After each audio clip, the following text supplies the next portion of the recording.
célébration de l'Aïd el-Kébir partout dans le monde, les fidèles musulmans, après la prière, ont sacrifié à la tradition de l'islam l'immolation du mouton. Et puis le président de la transition malienne a échappé à un assassinat à l'arme blanche aujourd'hui dans une mosquée de la capitale malienne. L'assaillant a été arrêté. Bonsoir et bienvenue dans le journal. Les fidèles musulmans étaient dans les mosquées ce matin pour la prière de l'Aïd el-Kébir. C'est la fête qui marque la commémoration du sacrifice d'Abraham à Dieu. Le vivre ensemble, la paix et la solidarité étaient au cœur des sermons dans la commune de Yopougon, de Grand Bassam et Abo, Bintou Pekele et nous Sangari. Grand Bassam, cité balnéaire. Imam Adiata Sanogo et ses collaborateurs font route vers la grande mosquée chantant les louanges d'Allah le tout miséricordieux. Ce cantique recommandé en ce jour de célébration de l'Aïd el-Adha, la fête de la Tabaski, est repris en chœur par les fidèles prêts pour la prière. On veut donner le message à les gens pour la paix, pour l'entente. Ce qu'on a fait l'année passée, on a qu'à essayer de faire ça aussi. Ça avance le pays. Ça ne met pas le pays en retard.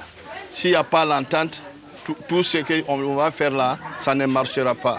La prière composée de 2 unités est effectuée dans toutes les mosquées, comme ici, à la grande mosquée Fatima Zahra de Grand Bassam. L'imam Moussa Dramé, en plein sermon, appelle les fidèles à la paix et au pardon. Un appel soutenu par les ambassadeurs de paix, invités spéciaux de la mosquée. Que ce message puisse toucher les cœurs de tous les fidèles, afin que tous ensemble, nous puissions œuvrer pour la paix en Côte d'Ivoire, pour la paix dans notre sous-région, que vous savez, une région très agitée. Pour l'Aïman, on a un programme aussi pour le dialogue interreligieux, pour la paix, pour la tolérance. La paix, ce n'est pas tout, mais tout n'est rien sans la paix. Il ne faudra pas que notre diversité soit une source d'adversité. Il faut s'accepter et se pardonner, se faire de vœux. Il faut que l'ensemble des Ivoiriens et de tous ceux qui habitent en Côte d'Ivoire acceptent d'aller à la paix. Les autorités de Grand Bassam se joignent aux guides religieux pour prôner la paix et la cohésion. Cette fête commémore le sacrifice que Ibrahim s'apprêtait à faire de son fils, par obéissance à Dieu. Dieu établit les autorités civiles, Dieu établit les autorités religieuses. Donc c'est une invitation au respect de nos autorités pour que dans la cohésion, dans la discipline, la Côte d'Ivoire poursuive sa marche vers le développement.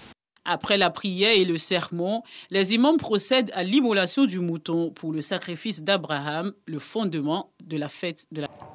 Ça, ce matin, les fidèles musulmans viennent en grand nombre à la grande mosquée de la ville pour prendre part à la prière de l'Aïd el-Kébir, encore appelée Tabaski. Une prière de 2 rakats dirigée par l'imam Ibrahim Diarasouba.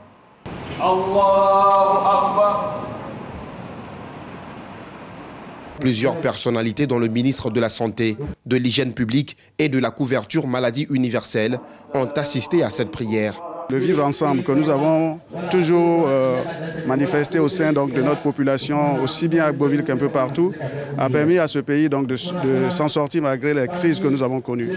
Il faut que nous continuions à nous rassembler, il faut que nous vivons dans l'union, qu'on soit solidaires. C'est ça qui doit être le ciment de notre développement. L'évêque de la ville y a également pris part.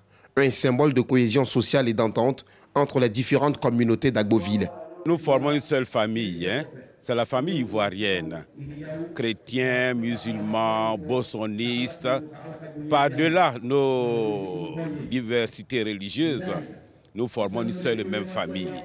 Et quand les membres d'une famille sont en fête, c'est toute la famille qui est concernée. Je viens pour communier avec mes frères musulmans.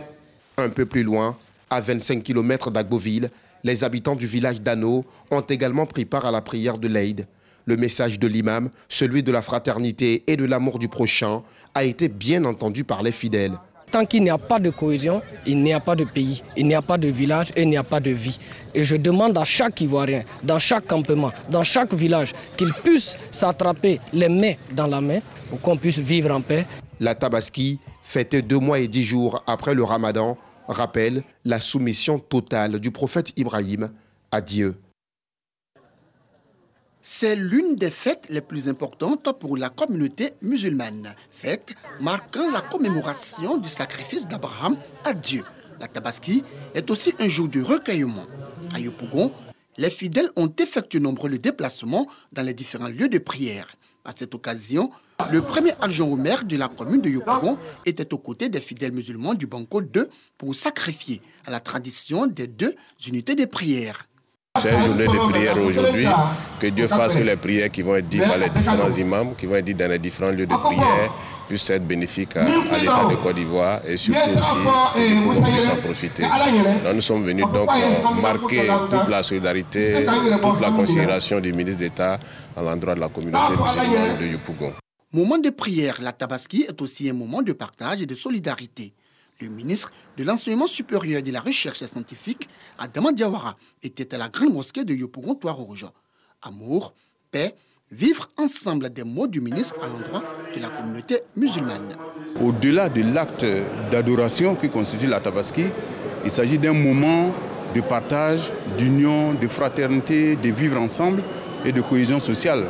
Symbole de soumission et de foi, l'acte d'Abraham doit inspirer les fidèles musulmans dans leur vie de tous les jours selon Saïd Konaté, imam de la grande mosquée de Toit-Rouge.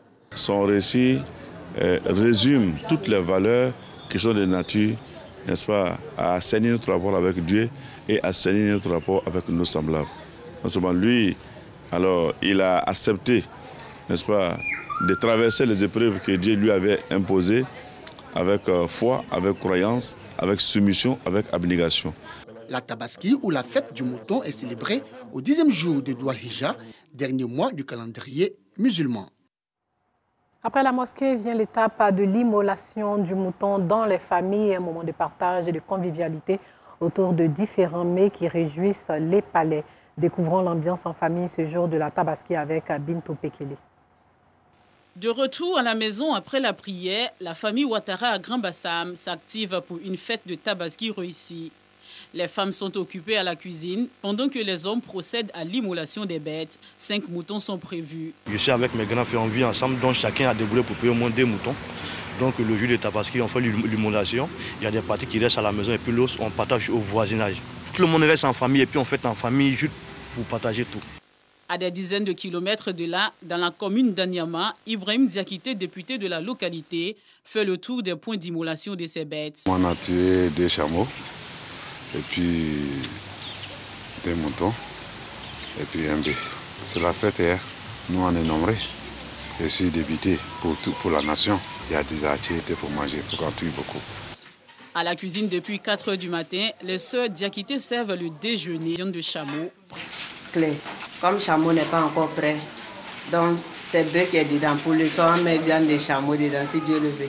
C'est ça, on va faire le soir, on va manger.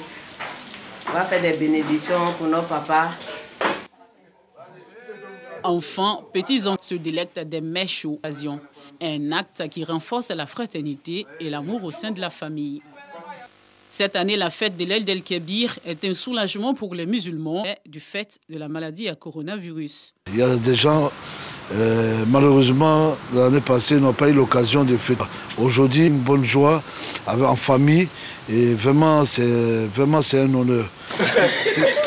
L'ambiance sectionnelle, Adama Bictogo, entouré de quelques membres du gouvernement musulman et non musulman, l'heure est au partage et à la convivialité. Au-delà du fait des fonctions qu'ils ont, on partage une communauté de valeurs vraiment en famille et c'est une journée vraiment... Mais en même temps, c'est des moments d'échange. Après tout ce que nous avons vécu comme épreuve, c'est encore une joie pour nous de pouvoir partager entre frères. Et comme je vous dis, je suis vraiment avec mes grands frères pour la plupart et c'est une grande joie pour moi. Le sacrifice d'Abraham, une commémoration qui va durer 3 jours. Autre chose à présent avec cette rencontre entre l'ambassadrice de Suède et un jeune opérateur économique ivoirien qui a effectué des études de plomberie en Suède. Il a décidé de s'installer en Côte d'Ivoire pour permettre aux Ivoiriens de profiter de son savoir-faire. Alassane Pargandrabou. Son entrepreneur de Psol Énergie est venu s'installer en Côte d'Ivoire, son pays. Je suis fier d'être ici aujourd'hui. Monsieur le conseiller, je vais travailler parce que je crois à mon projet, je crois à notre projet et je sais qu'on va y arriver. Avant de quitter la Côte d'Ivoire, Maria Lessner, ambassadrice de la Suède en Côte d'Ivoire, a félicité Pénika Diomon-Koné pour le modèle inspirant qu'il est, aussi bien pour la Suède que pour la Côte d'Ivoire. J'en suis sûre qu'avec le temps, qu'on va compléter, peut-être va aussi nourrir l'école en Suède, avec qui il a une très bonne coopération. Je ne pourrais pas être plus heureuse comme représentant de la Suède aujourd'hui de voir cet rêve se réaliser. La cérémonie a eu lieu à Grand-Bassam. Elle a été marquée par des festivités. Hors de chez nous au Mali, sachez que le président de la transition, le colonel Assimi Goïta, est indemne quelques heures après avoir été visé par une tentative d'assassinat à l'arme blanche durant la prière musulmane de l'Aïd el-Kébir à la grande mosquée de Bamako. En milieu de matinée, donc, après la prière, tandis que l'imam se dirigeait vers la sortie de la mosquée pour égorger le mouton sacrificiel, un homme s'est levé au milieu d'autres hauts responsables maliens. L'assaillant a été pris pour son complice. Il s'agissait en fait d'un membre des forces spéciales armées d'un pistolet que la garde présidentielle n'avait pas reconnu comme tel. L'assaillant, lui, était... Pour finir, sachez que le nouveau Premier ministre haïtien devrait présenter son gouvernement en prenant officiellement ses fonctions. Il a fait. Ariel Henry a lancé un vibrant appel à l'union face à l'abîme, mais par le président Jovenel Moïse, qui a été assassiné par un commando armé le 7 juillet dernier. Le nouveau gouvernement est formé de 18 ministres, dont 5 femmes. En plus du poste de Premier ministre, Ariel Henry va assumer celui de ministre des Affaires sociales et du Travail. Claude Joseph, lui, il était Premier ministre par intérim lors de l'assassinat du président, a ensuite montré des velléités de conserver le pouvoir, garde le ministère des Affaires étrangères et des cultes. Ariel Henry, un ancien chirurgien qui a été plusieurs fois ministre, a promis d'œuvrer au consensus dans le pays caribéen, gangréné par la pauvreté, l'insécurité et la corruption. Voilà, c'est sur cette information que s'achève ce journal. Merci de l'avoir suivi et surtout, portez-vous bien.